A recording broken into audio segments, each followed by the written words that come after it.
Então,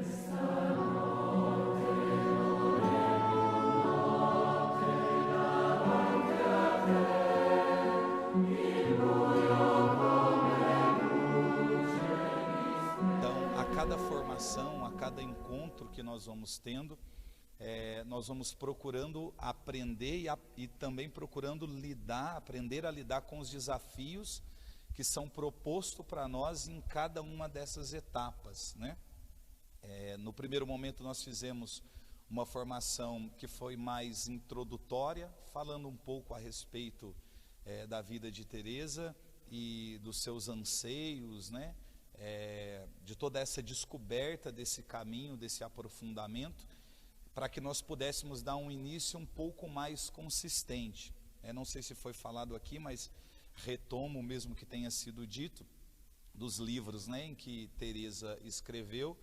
É sempre bom que a gente leia o Caminho de Perfeição antes, né, que a gente tenha esse livro, que a gente possa estar lendo, estar meditando, porque ali a gente vai aprender no Caminho de Perfeição a tratar com a vida de oração, que Teresa de Ávila diz a respeito das moradas, que é a chave, na verdade, para que a gente possa entrar no castelo. Então, se a gente não faz, digamos, essa lição de casa, né, esse dever de casa, provavelmente a gente vai encontrar um pouco mais de dificuldade para poder ir entendendo, né, toda a dinâmica que Teresa ela vai propondo para nós. Por isso que não é bom também nós pegar todo o livro, né, o Castelo Interior, e falarmos sobre todas as moradas em uma única formação, em um único dia, porque como cada uma dessas moradas existe os seus desafios particulares, é bom que à medida que a gente vá conhecendo, né, que a gente vá descobrindo, se permitindo, que haja um intervalo de tempo, porque a gente precisa sim fazer uma reflexão, né? A gente precisa fazer um confronto diante daquilo que a gente ouviu e a maneira com que nós estamos nos portando. Então, é um tempo que nós temos aí, digamos, de uma semana para a outra, para que a gente vá alinhando algumas coisas, né? Como nós falamos na formação passada sobre as primeiras moradas, né? Falando justamente a respeito da confissão, né, de abandonar o pecado mortal, de toda essa condição. Então, se de repente existe alguma coisa em nós que está aí desalinhado, a gente vai colocando toda essa condição em dia, vai fazendo uma meditação, vai fazendo um confronto, né, mediante aquilo que a gente ouve e o estado em que nós estamos, para que a gente possa decidir, né? É uma palavra essa, decisão ou determinação, que a gente vai ouvir até o fim, né? Porque é bem típico de Teresa. Então, a partir do momento que a gente ouve e a gente toma uma decisão, uma postura de um crescimento, de uma caminhada, aí sim, né, inicia um trabalho consistente, porque a gente não pode pensar em momento nenhum, e em nenhuma das moradas que nós fomos abordando ao longo do caminho, que a gente pode faltar com o empenho, com a vontade, com o ânimo. É claro que não é só o nosso querer, a nossa parte, a nossa lição de casa, ela precisa ser bem feita, é claro. Só que nós contamos também com a graça de Deus, com o auxílio de Deus, né? E se não há esta graça de Deus, a nossa vontade, o nosso ânimo, o nosso querer, o nosso desejo, o nosso ímpeto, o nosso anseio, a nossa perseverança não vai ser suficiente, porque existem coisas que nós vamos ver até mais para frente, que é a graça de Deus, né? Principalmente quando começarmos a falar das sextas moradas, né? Da quinta para frente, a gente vai começar a entender que existem condições que é propriamente a graça de Deus, mas a gente vai chegar lá. Mas no passo em que nós estamos, é uma exigência que nos é feita. E aí entra um probleminha, porque são poucos os que conseguem corresponder, né? São poucos os que conseguem prosseguir, quando na caminhada que é feita, que é iniciada, a gente esbarra com alguma exigência. com algo que exige de nós postura, mudança, conduta, reflexão. Tudo isso é um investimento de tempo, né? Tem que ser uma convicção no nosso interior. Nós precisamos manter a decisão primeira que nós tomamos, né? Justamente para que essa trajetória ela possa dar certo. É claro, vou dizer aqui, que quando nós terminarmos, né, chegarmos nas 7ª moradas, nós que estamos fazendo todas, né, todo o curso, aprendendo, né, não significa que você de uma semana para outra, né, passe de uma morada para outra, né? Assim, não há relatos de que isso tenha acontecido ao longo da história da igreja. Então quer dizer que quando chegar no último dia, nas 7ª moradas, a gente já vai estar naquele momento, naquela situação em que o pecado já não nos alcança. Não. Nós vamos aprender, estamos aprendendo com Teresa o caminho, né? Os meios. Agora, chegar a tal ponto, né? Progredir, avançar, aí depende muito do desempenho de cada pessoa, né? Depende muito do querer de cada pessoa. Na semana passada, nós falamos, né, e como vamos sempre abordar sobre o querer e sobre a vida de oração, porque isso é muito importante, porque, por exemplo, se a nossa vida de oração, ela esfria, então as segundas moradas já vai ficando cada vez mais distante. A gente vai se aproximando, na verdade, de sair das primeiras. Então, por isso que se não houver um cuidado muito profundo com a vida de oração, a gente, na verdade, eu não vou dizer que a gente vai ficar estagnado, né? Porque Santo Agostinho diz que não progride, regride, né? Então, é bem provável que a gente saia do castelo, né, se não houver essa luta para que esse progresso ele possa acontecer. Por isso, nós vamos trabalhar dentre tantas coisas hoje, mas uma coisa específica que muitas vezes a gente passa desapercebido. Eu digo passa desapercebido a questão de não aprendermos a lidar com essa situação, que são o quê? As nossas distrações. Nós chegamos hoje em um ponto em que isso precisa ser trabalhado, porque se eu entendo que a minha vida de oração ela não pode cair no abatimento, na frieza, na tibieza, que aqui exige de mim perseverança, empenho, ânimo, vontade, então automaticamente você está entre uma passagem, na verdade, né, das primeiras moradas para as segundas moradas. Por quê? Porque o próprio Senhor, o próprio Deus é quem nos chama. Porque assim, irmãos, não é só um desejo seu, não é só uma vontade sua, é um desejo de ambas as partes, amém? Ao mesmo tempo que a gente precisa manifestar esse desejo de estarmos junto com o Senhor, próximos do Senhor, ao mesmo tempo existe o querer de Deus de que você chegue.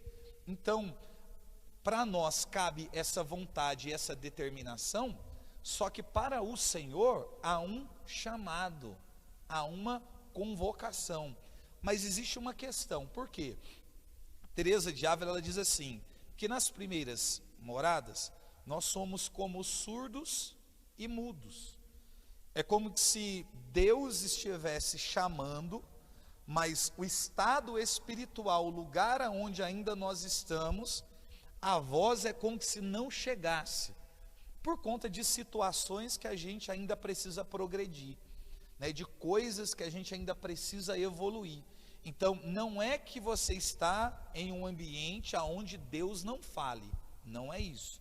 É que nós estamos ainda em um ambiente aonde nós não desenvolvemos a capacidade de ouvir. Então é diferente. Então a gente não vai transferir a responsabilidade como quem diz Deus fala. É porque Deus na verdade não quer falar. É porque na verdade Deus não quer se comunicar. É claro que essa comunicação, é claro que esse chamado aqui nas primeiras moradas né, ele é mais dificultoso, até por conta das circunstâncias. Mas a partir do momento que quem entrou nas primeiras moradas está demonstrando ali luta, empenho, vontade, irmãos, é outra coisa. Tem um santo, né, chamado Santo Antão, um dos pais aí da vida monástica, diz que um de tantos os combates, né, espiritual que Antão teve com o demônio, muitos que escreveram, que falaram sobre a sua vida, como por exemplo o bispo de Alexandria, Santo Atanásio, falando sobre a vida de Antão, diz que em uma determinada situação, Antão estava em um combate espiritual com o demônio, e quem escreve a cena narra, apresenta ela para nós como um combate físico mesmo, né? Nos dá a sensação, quando lemos, de que é uma batalha física. Claro que nós entendemos no combate, né, se dado de uma outra maneira, mas a maneira que nos foi escrita. Por quê? Porque nesse momento em que Santo Antão, né, Antônio do Egito, ou Antão do deserto, como ficou conhecido, que Santo Antão, ainda que dentro de uma gruta, lutando com o demônio, em um combate espiritual, diz que nesse combate ele começou a perecer, começou a perder o combate, e chegou um determinado ponto do combate, onde o combate já avançava, que Antão percebeu a presença do Senhor, de Jesus, e aí Antão fez a pergunta: há quanto tempo o Senhor está aí? Aí ele disse assim: Antão, eu estou aqui desde o início, desde a hora que você começou a combater. Aí Antão ficou revoltado e disse: mas como assim? O Senhor chegou no início da briga, me viu apanhar todo esse tempo e não fez nada? E aí Jesus respondeu para Antão: é porque eu gosto tanto de te ver lutar.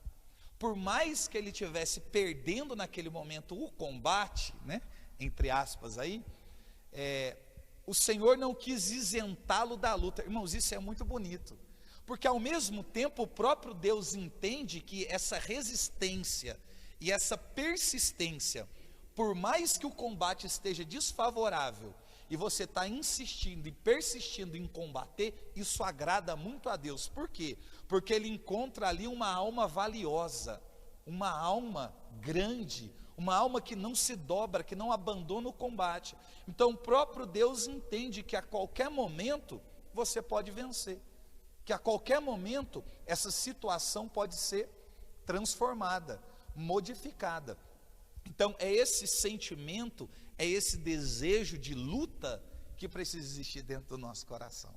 Então não é só o desejo de orar, de buscar a Deus, de adotarmos as nossas práticas espirituais quando tudo coopera a nosso favor. Não é isso, mas é entendermos que a cada momento, que a cada dia é reservado para nós uma batalha, um combate espiritual. Agora entenda, a partir do momento que saímos das primeiras moradas e adentramos as segundas moradas, existe um problema ainda maior. Aí você vai dizendo: Charles, a gente está avançando e crescendo e vai aparecendo problema. Inicialmente é basicamente isso. Por quê?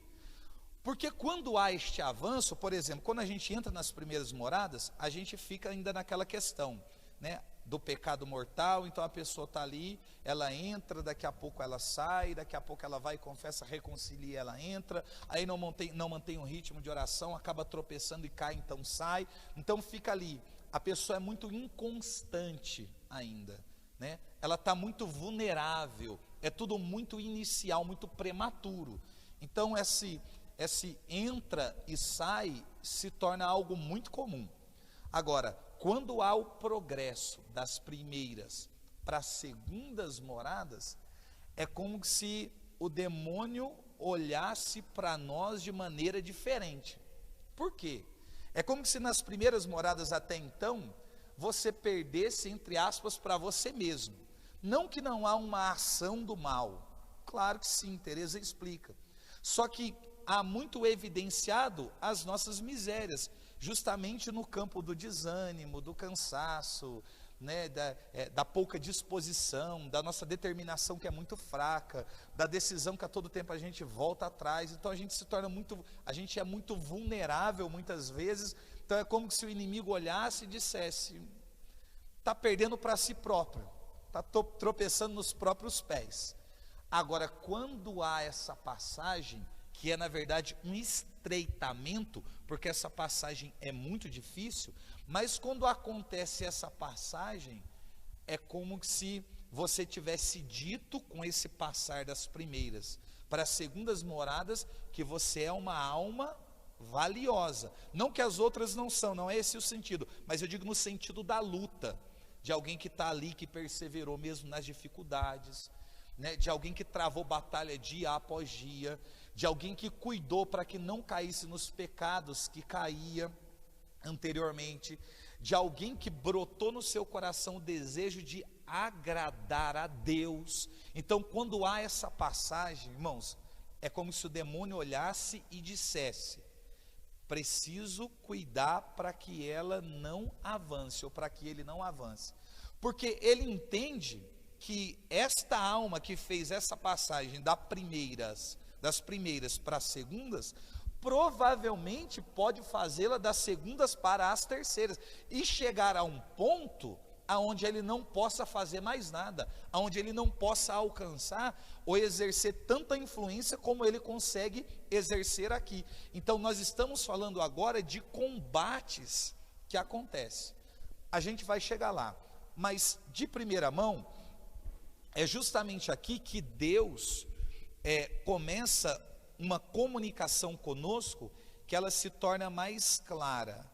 Só que no relacionamento com Deus existe também uma dificuldade, porque se na primeira ela diz que nós somos como surdos e mudos, nas segundas moradas nós ouvimos, não somos surdos, mas continuamos mudos. E é muito ruim quando você ouve e não consegue dar resposta, você não consegue falar. Então gera em você um sofrimento, gera em nós um sofrimento, porque é como se você conseguisse ouvir, mas você não consegue falar, você não consegue pôr para fora. Então há essa dificuldade. Mas aqui a gente precisa começar a perceber a maneira como Deus se comunica. Porque eu disse, quando nós fizemos a introdução, eu falei, vou ressaltar uma coisa porque aqui é oportuno, que às vezes nós olhamos para a maneira com que se fala de espiritualidade, se busca ou se tenta viver a espiritualidade, nós percebemos que as pessoas elas querem começar como os santos terminaram, né? Teresa vai lá na sétima morada, a gente já quer começar de cima para baixo, né? A gente já quer começar como os santos terminaram. Então, porque existe isso mal trabalhado na atualidade, nós muitas vezes não percebemos que Deus fala conosco. Por quê? Aqui nós precisamos começar a perceber que Deus se comunica. E como Ele se comunica? Essa é a palavra, essa é a pergunta. Como Ele se comunica aqui? Não é através das grandes coisas, das grandes revelações, das grandes locuções, não é através dos dons extraordinários, dos feitos, dos milagres extraordinários. Não. Deus fala dessa forma? Amém, fala. Mas aqui não é o lugar aonde Deus se comunica dessa maneira. Deus fala através das pequenas coisas. Irmãos, até porque seria para nós uma loucura muito grande se nós conseguíssemos compreender Deus nas grandes coisas e não conseguisse compreendê-lo nas pequenas coisas. Porque assim, nem todo sinal que é grande significa que Deus está lá dentro. Vou explicar para vocês, porque é próprio do que a gente está estudando hoje. Não significa que Deus está ali. Então às vezes a gente olha para coisas grandiosas, para coisas extraordinárias, mas não necessariamente aquilo que é extraordinário tem Deus ali. Nem todo ato heróico, nem toda ação extraordinária, nem toda revelação no meio do povo significa que Deus está ali. Tem muita coisa criada, tem muita coisa inventada, tem muita coisa manipulada pelo inimigo. Então, não necessariamente a gente aprende a trabalhar o nosso discernimento quando a gente começa a compreender Deus nas pequenas coisas, nas médias, nas grandes, porque o nosso discernimento vai sendo trabalhado, apurado. É dessa maneira que Deus faz, né? É dessa maneira que Deus vai fazendo. Então nós olhamos, por exemplo, para a vida de alguns santos, como Teresa de Ávila e tantos outros, e nós vemos essa comunicação, esse relacionamento. É um Deus que quer diálogo, é um Deus que chama a nossa atenção, é um Deus que quer se comunicar conosco, só que assim, se nós não percebermos essa comunicação nas pequenas coisas, corre o risco da gente retroceder.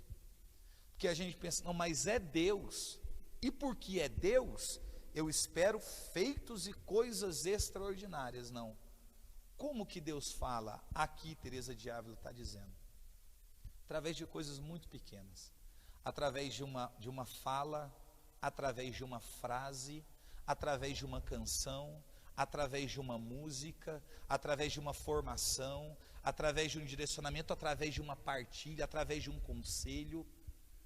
São coisas pequenas que às vezes passa desapercebido, né? Às vezes se aproxima alguém de nós para nos dar uma mensagem divina, mas porque de repente julgamos aquela pessoa tão insignificante, entendemos que ela jamais seria capaz de portar tamanha proeza. Então, porque entendemos que aquela pessoa de repente é muito simples, é muito comum, ou para alguns insignificante, então tudo que ela diz é como se fosse coisas que passam. A gente deixa. Ah, não, né? Porque vocês já perceberam? Às vezes acontece assim, a pessoa vai lá e fala, a gente não dá ouvido, mas vem alguém que de repente tem uma expressão, né, ou é mais conhecida, né, ou é mais benquista do que aquela primeira pessoa. Aí ela diz exatamente o que a outra disse. Aí a gente resolve prestar atenção.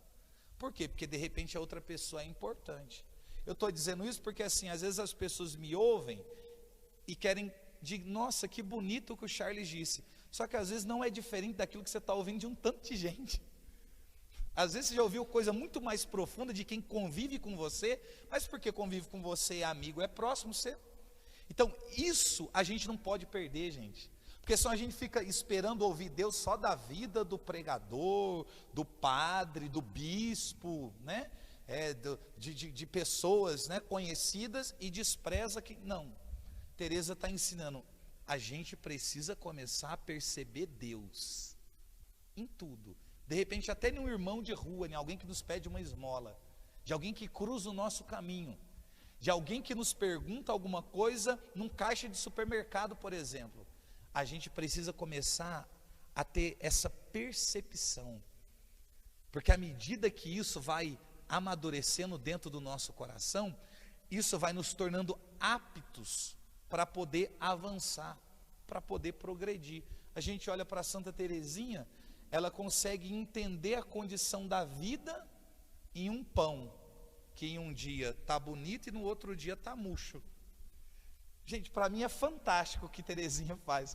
Como que chega uma reflexão dessa? Né? A pessoa é como se ela encaminhasse a vocação e entendesse o sentido da vida olhando um pão. Entendendo que assim, o tempo realmente é curto. As coisas passam. Porque num dia o pão está lá intacto, firme, no outro dia o pão está murcho, já não tem mais a mesma consistência. Então ela entende que aquilo dali já é um diálogo com Deus, em um pão. A gente olha para Francisco de Assis e percebe que Francisco de Assis vê Deus em praticamente tudo. É na folha, é na formiga, é no sol, é na lua, é num pedaço de pau, para fingir que tem um violino sobre os seus ombros. Gente, às vezes a gente quer ver Deus só na profecia, só na revelação, só nos sonhos extraordinários. Não, eu acredito que Deus está nesse ambiente. Se o paralítico levantar da cadeira de roda, então eu entendo que é Deus. Irmãos, Deus está se comunicando conosco, às vezes o tempo inteiro. O problema é a pouca percepção que temos dessa comunicação que Deus vai fazendo conosco dia após dia, momento após momento. Isso precisa aflorar aqui dentro. Quando isso começa a crescer dentro do nosso interior, a nossa vida espiritual é completamente diferente. A gente olha para Elias, por exemplo, né? É bom falar de Elias, que vai em toda essa dinâmica do Carmelo. A gente olha para Elias, e Elias consegue um feito extraordinário lá no Carmelo. Desafiar os profetas de Baal, que fizeram uma coligação com os profetas de Aserá. Então davam ali 850 profetas contra um homem só. Aí os 850 profetas, no desafio contra Elias, o que eles dizem? O Deus que responder pelo fogo, que é uma ação extraordinária, e consumir todo o altar, nós entendemos que é o Deus verdadeiro. Elias está de um lado, 850 profetas de outro.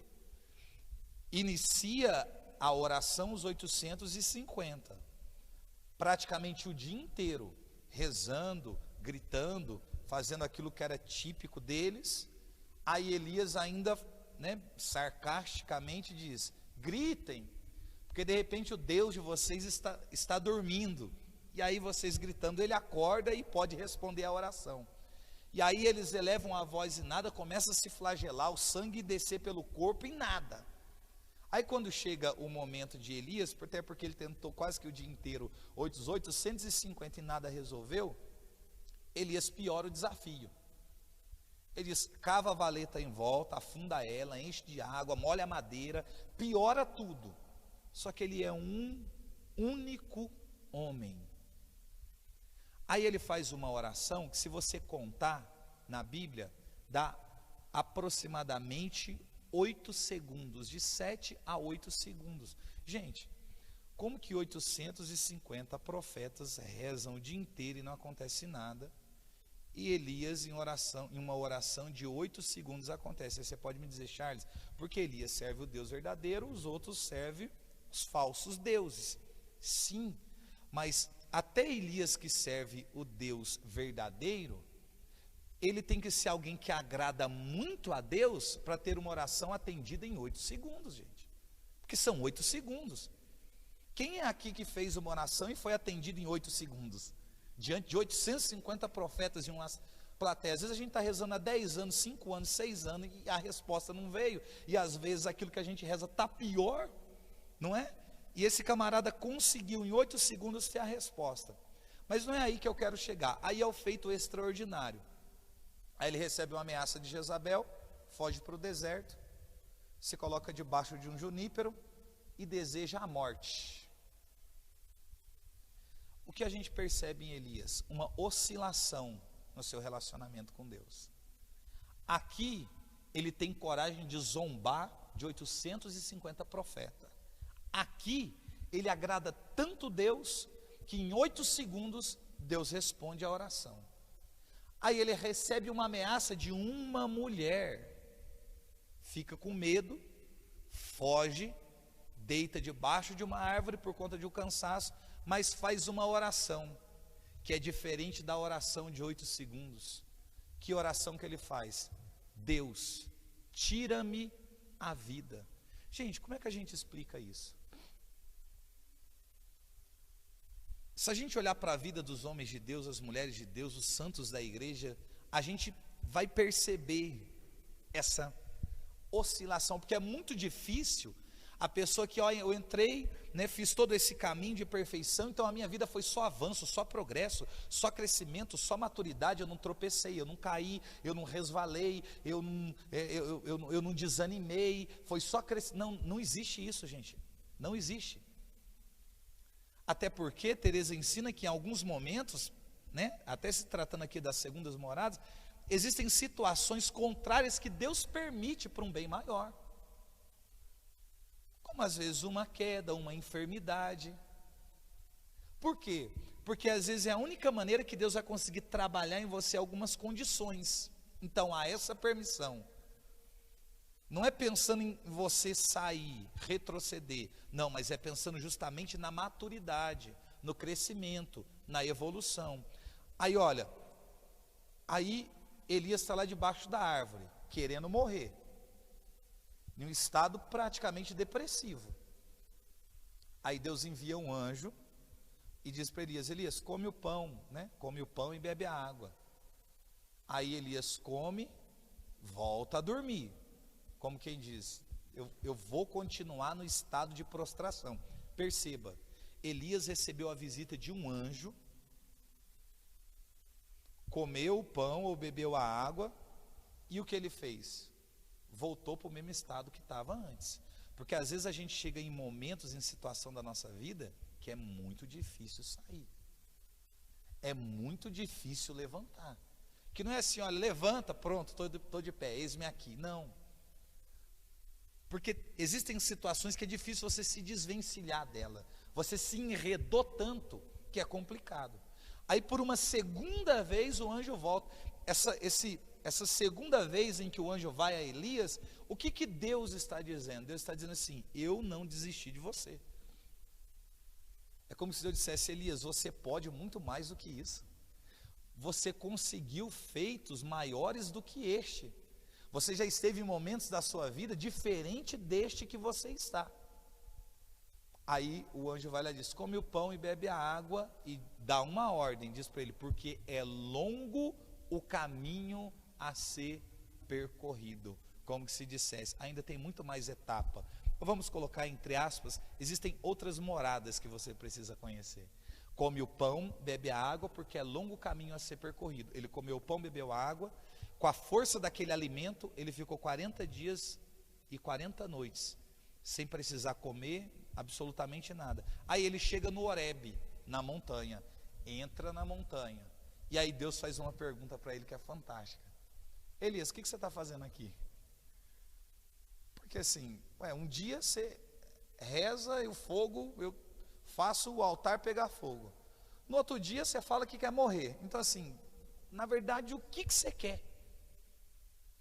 Existem momentos que Deus faz isso com a gente, assim, na verdade, o que vocês querem? Você quer progredir ou não? Quer crescer ou não? Quer evoluir ou não? Quer abandonar o pecado ou não? Quer ficar nessa inconstância até quando? Deus está exigindo algo. Aí diz para ele: Elias, o que você está fazendo aqui? E a resposta de Elias é fantástica. Ele diz assim: Senhor, é porque eu tenho meu coração ardendo de zelo por ti. Como que diz, eu estou aqui porque embora eu seja fraco, miserável, tenha desejado a morte, tem algo que arde dentro de mim, que me impulsionou, que me trouxe até aqui.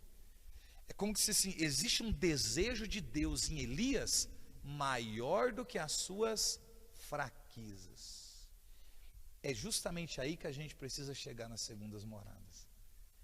A gente se depara com a miséria, com o cansaço, com as situações que ainda precisam ser resolvidas, mas a gente precisa entender, irmãos, que o desejo de Deus, o desejo dessa aproximação de conhecer a Deus, precisa ser muito maior do que os nossos fracassos, do que as nossas misérias.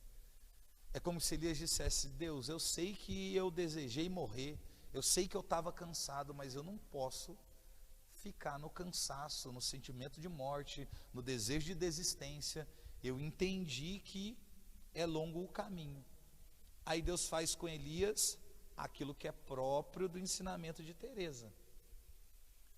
Porque Deus diz: olha, sai, se posiciona do lado de fora, da gruta onde ele estava, porque Deus quer falar com Elias. E aí acontece um tremor de terra, vem um vento impetuoso, fogo, só que de repente vem uma brisa suave e leve.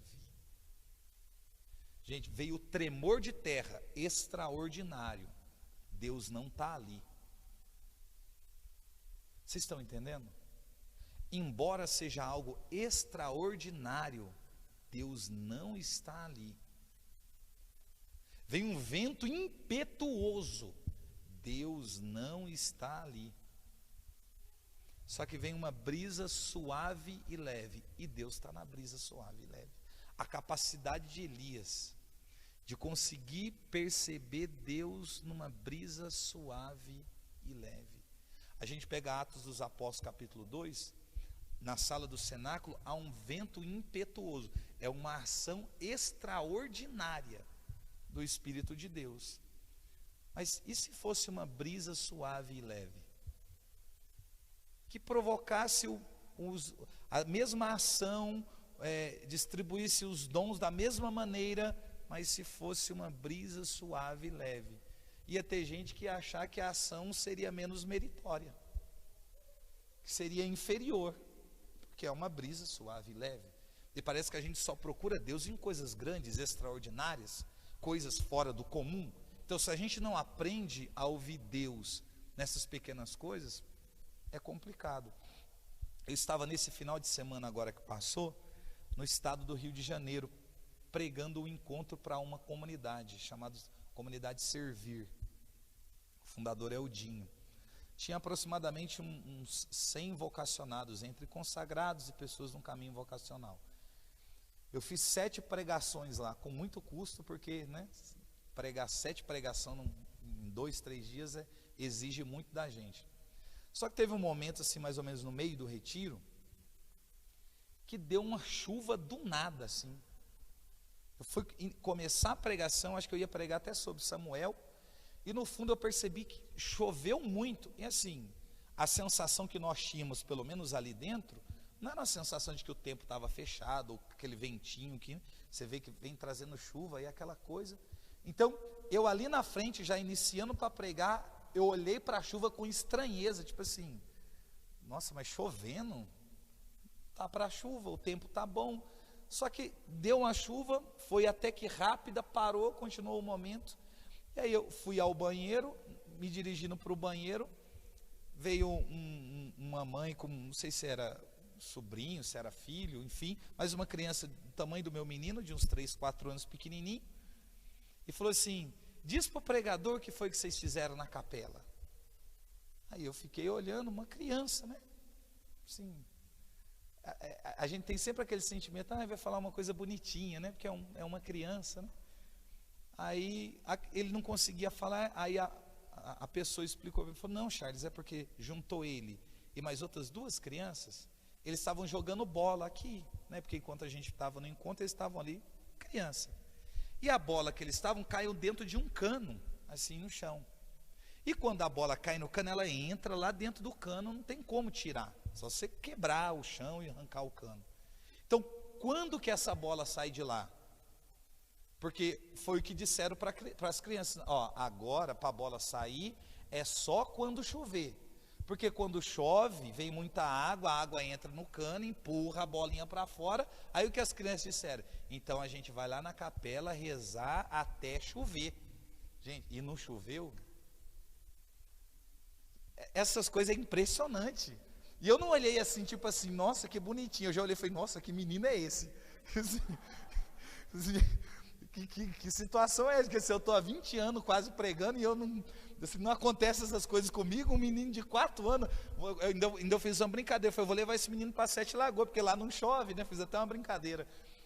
Porque assim, mas é uma coisa simples, mas aquilo para mim é uma coisa, é Deus falando nas pequenas coisas, nos pequeninos, por conta de uma bola da criançada. Eles disseram, não, a gente vai entrar na capela e rezar até chover. A hora que eles perceberam que choveu, eles correram para o cano. Como que diz, Deus vai devolver a bola, vai trazer a nossa alegria de volta, a nossa brincadeira. Vocês estão entendendo, gente? É perceber Deus nas pequenas coisas. Se a gente não nascer em nós, não desenvolver isso em nós, fica muito complicado. É por isso que nas segundas moradas, a gente tem que tomar muito cuidado com essa ação do demônio, como diz Teresa, em relação a isso. Porque à medida que isso vai sendo percebido, há um progresso, uma evolução. Então, como o demônio não quer que você cresça, que a gente evolua, que a gente passe de uma morada para outra, ele vai fazer de tudo para que você não perceba essa ação de Deus. Então, de que maneira o demônio vai agir? Tentando te distrair. Tentando te distrair. Existem distrações que são provocadas por nós mesmos. Amém? Porque assim, não adianta a gente pegar tudo e atribuir tudo ao diabo, se bem que ele merece tudo de ruim, né? Também não dá para, mas sim, por uma questão de maturidade, não dá para dizer que tudo é do diabo, não. Existem distrações que somos nós que provocamos. Somos nós que provocamos. Existem situações que nos tiram a atenção, que somos nós quem provocamos uma situação. Às vezes é uma falta de preparo para a oração, é o ritmo que nós impomos à nossa vida, que tudo é muito corrido, então o tempo que te sobra é tudo muito mal feito, né? A oração é muito empurrada, muito de qualquer jeito, né? É aqueles cuidados que muitas vezes nós não temos em preparar um ambiente adequado, gente, né? O dicionário de mística fala muito sobre isso, que a partir do momento que eu desejo buscar a Deus, relacionado a essa experiência, a essa espiritualidade mística. Quando eu digo espiritualidade mística, logo o povo pensa assim, não, levitar, êxtase espiritual, as chagas. Não, não é só isso não, eu falo do amor incondicional a Deus, desse desejo, dessa proximidade com Deus, né? Que muitas vezes a gente não vê isso como uma condição mística. O que o dicionário de mística diz? Que a gente precisa criar um ambiente que seja sacro, que te remeta à oração, né? Que tenha ali tudo um ambiente muito bem preparado, ali às vezes com né, a imagem do seu santo de devoção, a sua Bíblia, o seu terço, um lugar mais silencioso, mais tranquilo, né? Pega o celular, desliga, deixa fora do ambiente, porque não adianta nada a pessoa estar rezando, chega a mensagem no WhatsApp, aí dá uma olhadinha para ver se é importante, né? Então assim, ao mesmo tempo que consulta Deus, consulta o WhatsApp, o telefone. Gente, existem distrações que nós provocamos ela o tempo inteiro, não tem como, não tem jeito, vocês estão entendendo? Então existem situações que muitas vezes é uma luta que nós travamos contra nós mesmos, Por exemplo, no momento que nós estamos aqui, são muitas as distrações que não é uma questão que é provocada pelo demônio, mas são situações provocadas por nós mesmos, que nós provocamos, né? Às vezes é a necessidade de saber qual é a reação da pessoa que está do nosso lado à medida que uma coisa é falada. Às vezes é a preocupação com a mensagem que chega no nosso telefone, por mais que tenha sido colocado no vibra, mas está no nosso bolso, e como vibrou umas 4, 5 vezes, enquanto a formação está acontecendo, nos dá vontade de sair para ver se é alguma coisa importante para depois voltar. Às vezes é uma vontade de ir no banheiro, que é uma coisa comum, natural, não é o demônio que aperta a sua bexiga para você ir no banheiro, não, é uma coisa comum, mas às vezes dá para se segurar. Então às vezes é bom que você segure, às vezes é um cansaço que bate um sono, então fique em pé, né? Não fica sonolento. Então existem situações que a gente luta, que a gente trava. Às vezes é a pessoa que está do nosso lado, que às vezes que o tempo inteiro perguntando, conversando, cutucando, e a gente não tem coragem de falar, irmão, agora não é o momento, então assim, depois a gente conversa, né? Agora é o momento, eu preciso me concentrar na formação, né? Às vezes é a nossa cabeça que está distante, longe. A gente está pensando se quando voltar para casa se vai ter comida, como que vai ser o trabalho amanhã, porque a formação está avançando na hora e você vai ter que acordar às 5 horas da manhã, você começa a pensar no trabalho, no despertador, na noite de sono, que de repente vai ser ruim, então você está com a cabeça em outro lugar, é como se você não estivesse inteiro aqui, né? É por isso que a gente não pode fazer tudo de uma vez só, tudo de qualquer maneira, tudo empurrado. a gente tem que fazer com muito cuidado. A gente tem que fazer com muita seriedade, muito bem trabalhado. A gente precisa prestar atenção em tudo, né? Entender, não, Deus está falando comigo, Deus está se comunicando comigo. Então existem distrações que são provocadas por nós mesmos. Existem outras que são provocadas sim pelo demônio. Há algumas insinuações, alguns tipos de pensamento, algumas questões que realmente são provocadas pelo demônio. Para quê? Para que você não progrida, para que você não perceba Deus, para que você ache que tudo é comum, que tudo é assim mesmo, que é só mais um dia, que é só mais um momento, que Deus, não, Deus se fosse se comunicar com você, falaria de outra forma, de outra maneira. Irmãos, é nas pequenas coisas, né?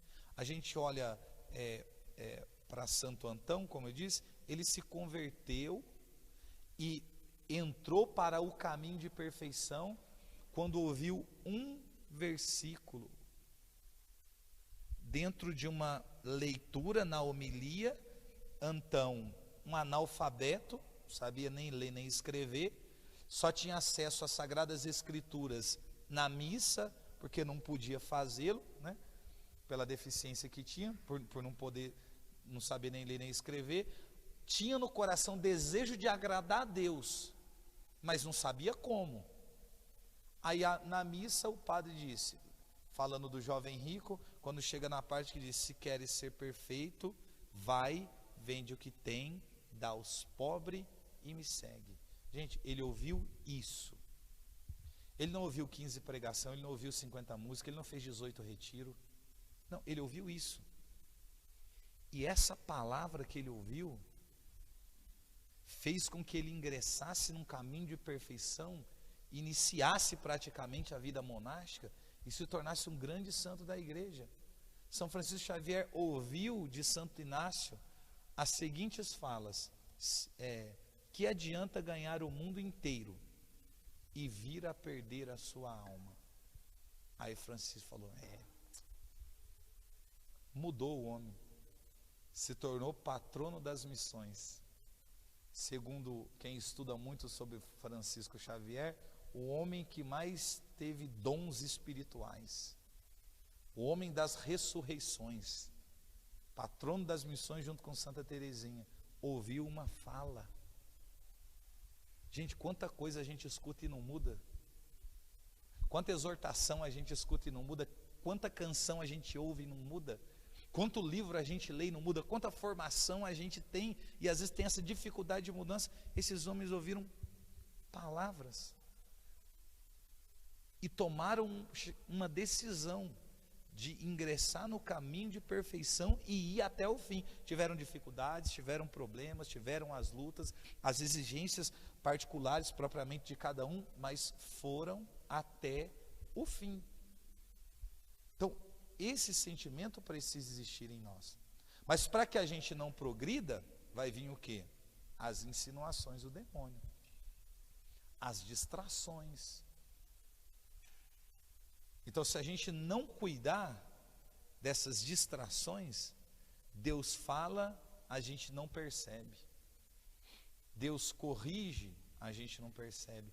Deus chama, a gente não ouve. Por quê? De repente a gente está ocupado demais, está distraído demais. Não adianta estarmos aqui fisicamente só. Eu vim, eu não faltei um dia. Mas a questão não é ter vindo todos os dias. A questão é ter conseguido absorver, ter aceitado aquilo que foi proposto e ter lutado com bom ânimo em direção ao chamado que Deus ele nos faz. Aqui nas segundas moradas é onde exige de nós uma outra coisa: vida interior. Vida interior é conhecer a ti mesmo, é o crescimento. Agora sim, irmãos, quem tem disposição do autoenfrentamento? Quem tem disposição do autoenfrentamento? Eu já disse aqui em uma outra oportunidade, e torno a dizer porque é oportuno, né? É São Paulo da Cruz, na sua quarentena, para escrever as regras da sua fundação, dos passionistas. Chega um momento que o santo vai dizer assim: descobri que eu sou pior do que o demônio. Gente, um santo vai dizer assim: descobri que eu sou pior do que o demônio. A gente pode olhar e falar: nossa, mas que frase é essa? Como assim? O demônio é aquilo que de pior existe. Gente, a luta que nós travamos, mais árdua, não é contra o demônio, gente. É contra nós mesmos. É contra nós mesmos. À medida que eu fui me conhecendo pelo menos um pouco, eu fui perdoando pessoas que conviveram comigo. Por quê? Porque à medida que eu fui me conhecendo, eu fui descobrindo que eu sou um oponente muito difícil, muito duro. Então, se eu estou tendo muita dificuldade comigo, imagine as pessoas que passaram pela minha vida. Vocês estão entendendo? Você consegue perdoar situações, pessoas, você entende, né? Porque você vai descobrindo o quão miserável você é, o quão orgulhoso você é, o quanto há falha em você, o quanto você precisa melhorar, o quanto você está distante de ser santo. E aí quando você descobre, você fala: meu Deus, eu não estou conseguindo mudar essas coisas. Aí você descobre que você é um oponente muito difícil, porque você se pega tentando enganar você mesmo, você se pega tentando ludibriar você mesmo, mentindo para a sua consciência. Você se pega em alguns momentos tentando se convencer de que aquilo não é tão sério, não é tão grave, não é daquele jeito. Então você percebe que você é melindroso, entendeu? Você percebe que há muita, desculpa eu usar essa expressão, mas é a palavra, muita malandragem na gente ainda. Então você vai percebendo que há essas coisas, mesmo você estando na igreja 5 anos, 10 anos, 15 anos, 20 anos, mas porque isso nunca foi trabalhado, você vai encontrando os fragmentos dessas coisas em você, e aí você entende e fala assim: não, realmente eu sou muito difícil. Eu achei que eu era bom, eu achei que eu era companheiro, achei que eu era amigo, achei que, né, eu era compreensivo, achei que eu era humilde. Aí você descobre que de humilde você não tem nada. Aí você olha para as pessoas que de repente você culpava por confrontos que vocês tiveram lá atrás, de repente você transferiu a culpa dizendo que elas eram intolerantes, isso ou aquilo, você as perdoa, porque você olha e fala assim: então, gente, coitado desse povo, porque assim, eu não estou conseguindo lidar com as minhas misérias. Vocês estão entendendo? É quando você deixa de olhar para os outros, para o que disseram, para o que fizeram, para o que falaram, para o que comentaram, para o que... Não, você olha para você e fala: aonde eu errei, aonde eu preciso melhorar, quais foram as minhas falhas, as brechas que eu dei, quais são os meus limites. Você vai identificando e procurando trabalhar cada uma dessas condições. Agora, como isso se dá? Através, de novo, da vida de oração. A gente não mergulha, não faz esse mergulho em nós mesmos, nós não entendemos e aprendemos o que é vida interior, e nunca vamos amadurecer se, por exemplo, a nossa busca e a nossa luta for algo semanal, quinzenal. Não, a gente precisa fazer o que o profeta Daniel fazia, mesmo ameaçado de ser jogado na cova dos leões. A Bíblia diz assim: e Daniel orou como antes. Como ele orava antes? Do mesmo jeito que ele ora naquela oportunidade, 3 vezes por dia. Ele ora de manhã, ele ora de tarde, ele ora de noite, está tudo certo. Daniel faz parte do governo ali do povo, o rei quer colocá-lo à frente de praticamente tudo. Daniel ora de manhã, ora de tarde, ora de noite. Publicaram um edito: se alguém prestar culto a algum deus que seja, que não seja o rei fazendo as suas preces, vai ser jogado na cova dos leões. Tentaram armar para Daniel. Aí descobriram o que? Ele está orando como antes. Sabia que ia morrer, sabia que ia ser jogado na cova dos leões. O que ele faz? Orou de manhã, orou de tarde, orou de noite. Quando foi jogado na cova dos leões, não aconteceu nada com Daniel, porque a Bíblia diz que Deus enviou os seus anjos que fecharam a boca dos leões. Aí o rei grita: Daniel, será que o Deus que tu adora com tanta fidelidade poderá ter te livrado da boca dos leões? Lá embaixo Daniel responde: Senhor, vida longa ao rei. Os leões não me fizeram mal algum, porque aos seus olhos eu era inocente, porque contra ti também, ó rei, eu não cometi falta alguma. O que ele fez? Orou de manhã, de tarde e de noite, porque o homem que tem essa luta, essa busca, esse desejo, tem o auxílio de Deus, o favor de Deus. É com isso que nós precisamos contar. À medida que a gente reza, a gente persevera. Por mais que você inicie a sua busca, a sua vida de oração, e esteja difícil, e bata o cansaço, aquele desânimo, vontade de deitar, você acha que Deus não está ouvindo? Insiste, continua, persevera, entendeu? Está cansado de joelho? Levanta, reza em pé, faz alguma coisa. A gente tem que procurar meios para quê? Porque essa perseverança e essa luta, a graça de Deus nos envolve, a gente vai vencendo essas limitações, a gente vai progredindo, a gente vai amadurecendo.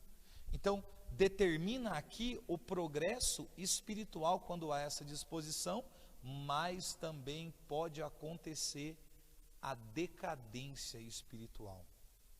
Você quer um exemplo? A gente olha para a vida, por exemplo, de Samuel, e olhando para a vida do profeta Samuel, a gente percebe o que é o progresso e o que é a decadência. Samuel, filho de Ana, estéril há mais de 20 anos, rezando todos os anos a mesma prece: Deus me dá um filho, me dá um filho, me dá um filho, me dá um filho, todo ano, aquela insistência. Vê que Ana, né? Aí Deus concedeu a graça a Ana, que era uma mulher estéril, de ser mãe, porque ela disse: se o Senhor me der um filho, quando ele desmamar, eu apresento ele no templo, como quem diz, eu estou dando o filho, devolvendo, né? O meu filho, eu apresento ele no templo, para que o Senhor faça com ele aquilo que o Senhor quiser. Está encerrando o tempo dos juízes na Bíblia, né? E vai iniciar com Samuel ali o tempo dos profetas, tanto que, né, Samuel é juiz e é também profeta.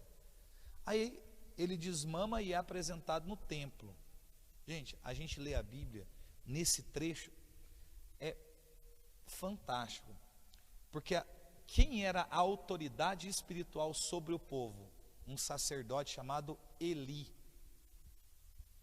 Eli era o homem da intimidade, o homem do contato, o homem da proximidade, o homem da comunhão com Deus. Ele é o sacerdote. Os filhos de Eli são os responsáveis de dar continuidade, ou seja, é uma família de sacerdotes, ou seja, os filhos vão assumir o lugar do pai.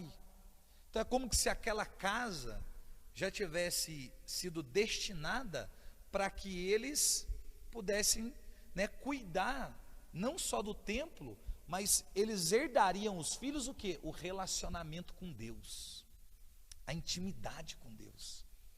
Imagina, é uma bênção sobre uma família. Só que acontece uma coisa, a Bíblia diz assim: a vista de Eli enfraqueceu, estava perdendo a visão. A perca da visão consiste que você não enxerga mais nitidamente, é turvo. Eli está com perca de visão.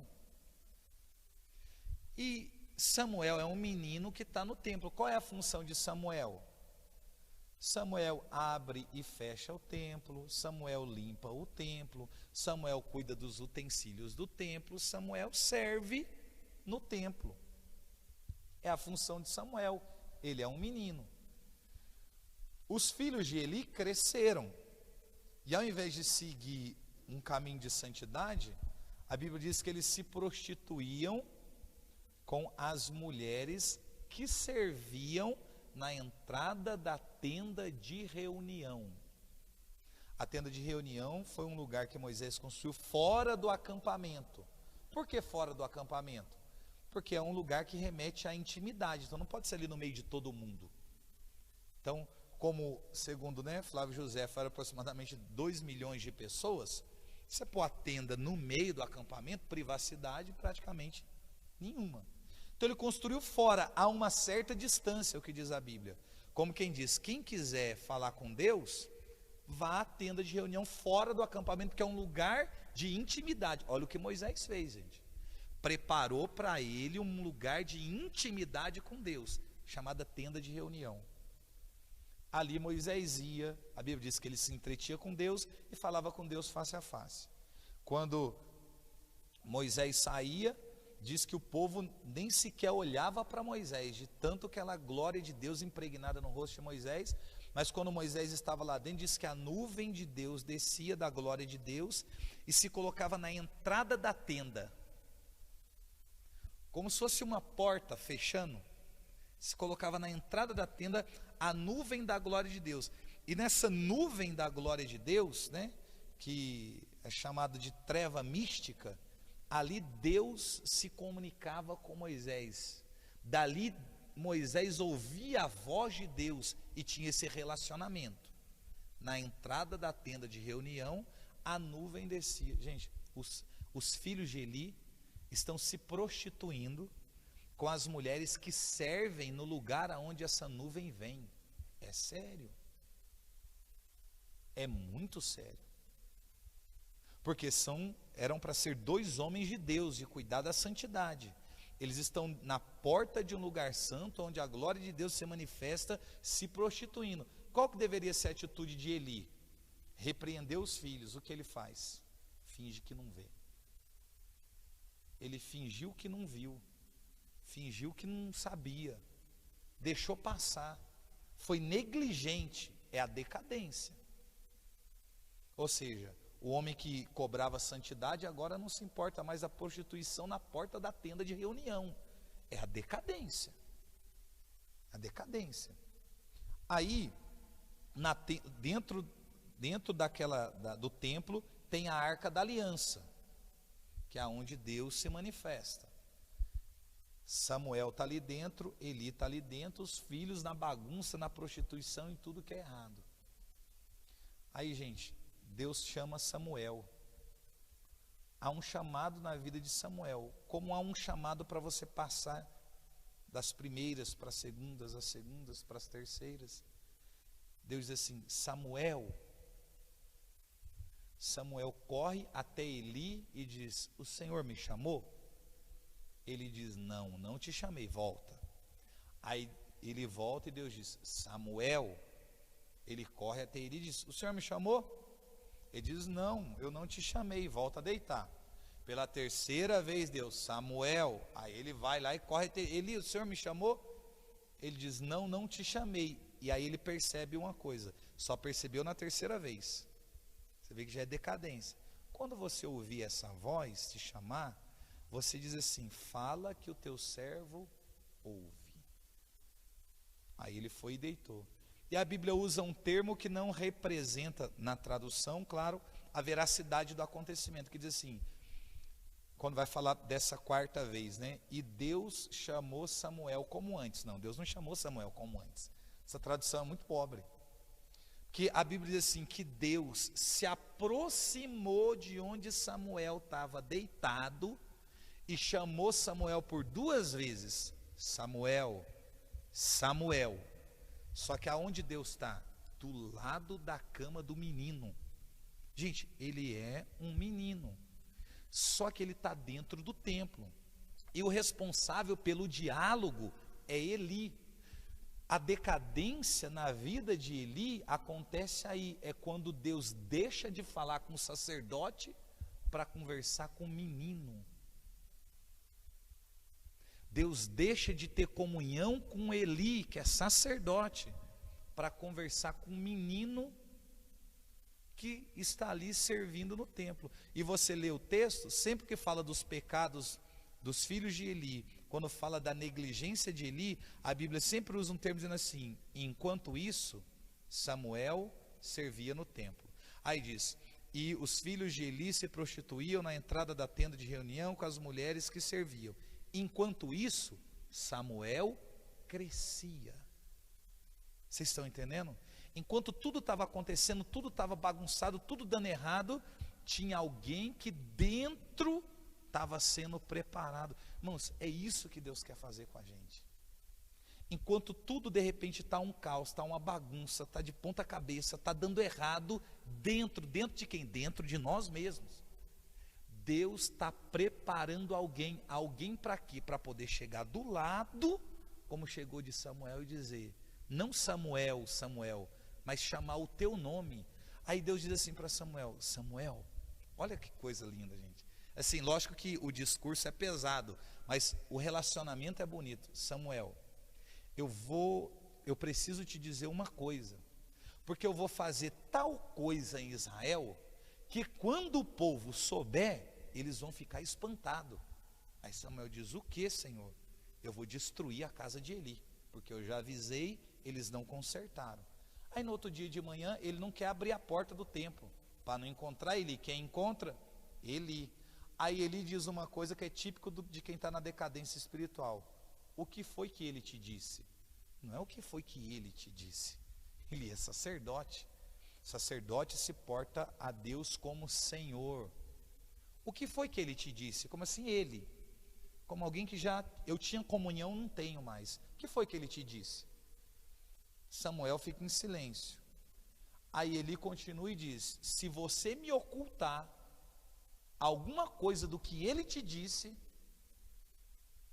a maldição vai cair sobre você. Pressionou o menino. Aí a Bíblia usa um termo que é fantástico, assim, e Samuel contou tudo o que Deus tinha dito. Aí ele disse, então, que Deus faça aquilo que ele achar melhor. Ele contou tudo o que Deus tinha dito. Deus deixou de falar com o sacerdote para poder conversar com o menino. Charles, o que isso significa? Que Deus quer relacionamento com quem quer. Deus quer relacionamento com quem serve. Deus quer relacionamento com quem cresce. A Bíblia diz, enquanto isso, Samuel crescia. Imagina, Deus olhar para você e dizer, enquanto isso, ele cresce. Semana após semana, dia após dia, mês após meses. Enquanto isso, Samuel crescia. Esse é o medo do demônio, irmãos. De que você cresça. De que você passe agora, claro, das segundas para as terceiras moradas. Ele quer que você regrida, que você retroceda. Aí Teresa de Ávila nos dá uma ferramenta aqui que é fora do comum. Ela diz que para que a gente combata toda essa ação e haja maturidade, a gente precisa aqui aprender a meditar a paixão do nosso Senhor Jesus Cristo. Aprender a meditar a paixão, aprender a meditar o sofrimento de Cristo. Por exemplo, quando você olha para uma cruz, o que é que ela te diz? Às vezes nós nos tornamos tão insensíveis que a cruz é uma cruz. Ela não nos remete à reflexão de um amor incondicional, do sangue derramado, de um Deus que se doou, da salvação, né? Não, é uma cruz. Gente, não pode ser assim. Assim, se eu pudesse aqui dar um conselho a você, eu, Charles, eu te daria um conselho. Faça a via sacra. Se você não conseguir fazer a via sacra todos os dias, porque precisa ser feito de maneira, assim, com muita devoção, com muita contrição, com muito respeito, e leva, né, um tempinho considerável, feita de maneira correta, procure fazer pelo menos às sextas-feiras, 2 vezes na semana.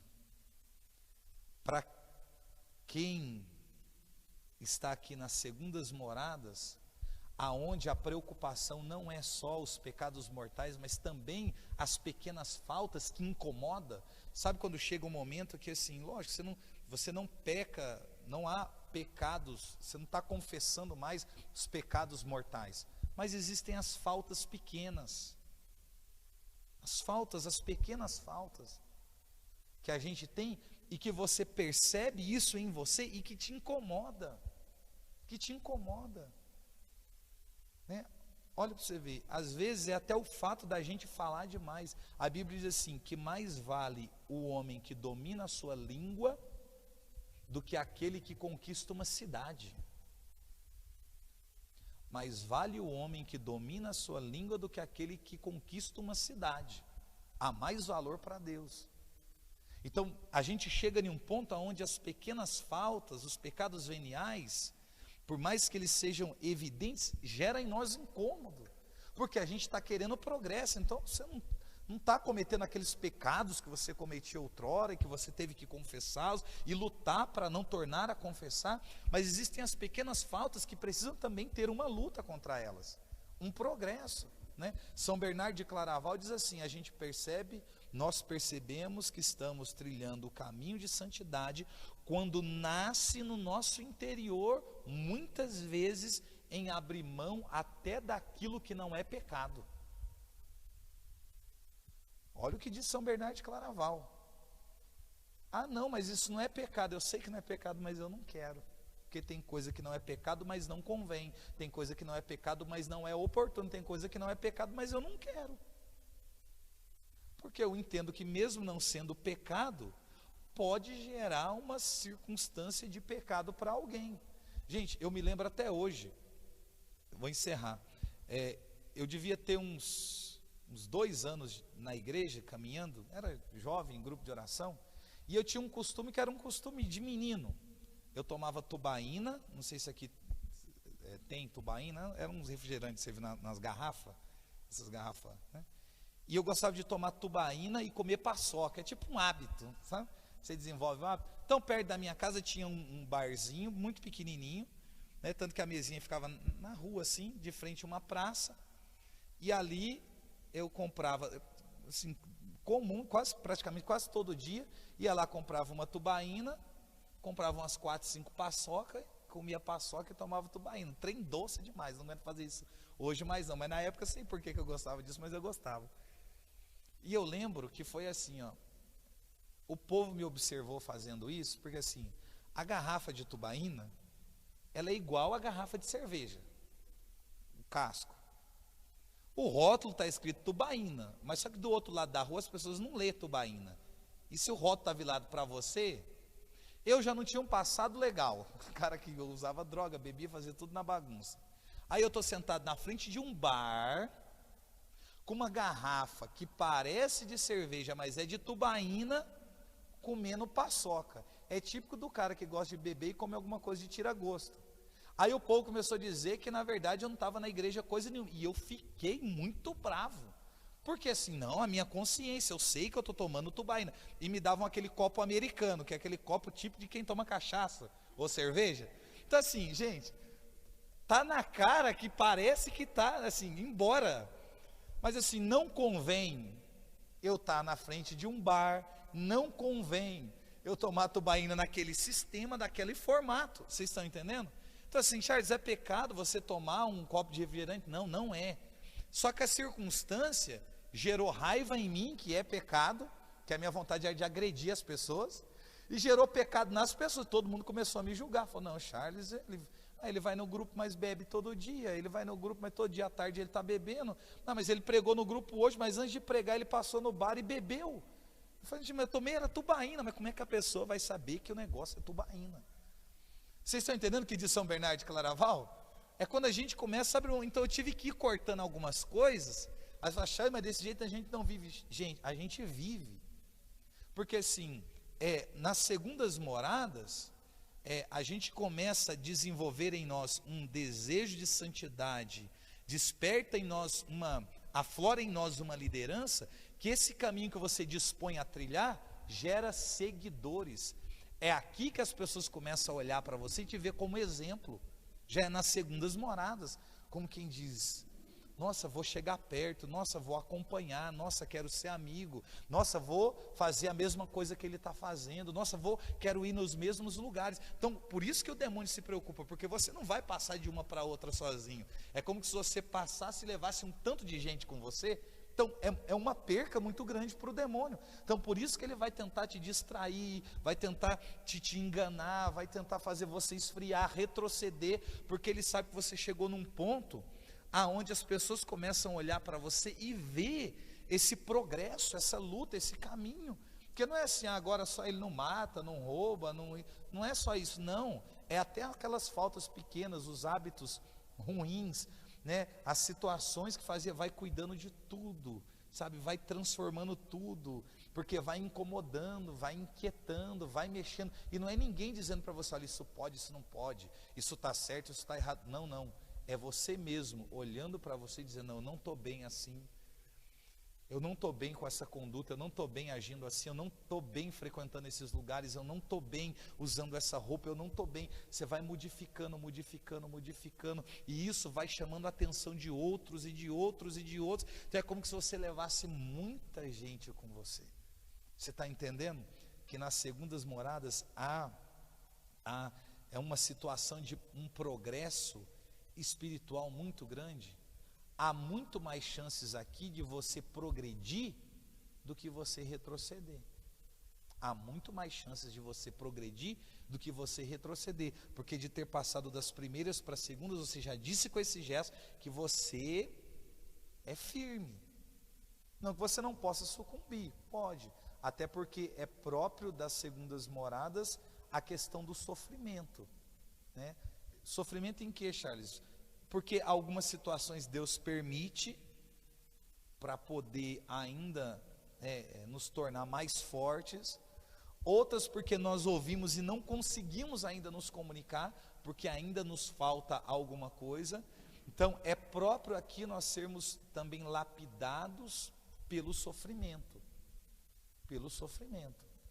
né? Então não se assuste se de repente chega a um ponto como esse, e há algumas dores, sofrimentos, é muito comum, mas tudo isso é para a evolução, é para a maturidade e é para o progresso. Então essa consciência você vai ter aqui, vida interior, vida de oração, que vai ser sempre, cuidado com as distrações, a meditação da paixão de Cristo, que precisa ser feita, né? Que a gente precisa desenvolver isso, né? E a consciência do sofrimento, mas também a consciência de que aqui a gente também pode levar muita gente conosco, incentivar muita gente, despertar esse desejo no coração de muita gente. Foram assim que nasceram muitas vezes congregações, institutos, fundações. Claro que existe um carisma em particular de fundação, sim, mas eu digo esse poder de atração, de trazer para perto, né? Que o nosso Senhor e Salvador Jesus Cristo, que o Espírito Santo e a Santíssima Virgem Maria possa conservar no nosso interior esse desejo do progresso na vida espiritual, e que a gente combata, né? Como diz Teresa de Ávila, de maneira viril, a palavra que ela encontrou para dizer que tem que ser de maneira forte, né, determinada, firme, combater de maneira viril aquilo que precisa ser combatido, né, mas na certeza de que a graça de Deus, ela nos auxilia. Amém? Deus seja louvado. Que Deus possa abençoar a vida de vocês, né, e conservar esse desejo, e que haja de uma formação para outra essa reflexão e esse confronto que a gente precisa fazer. Amém?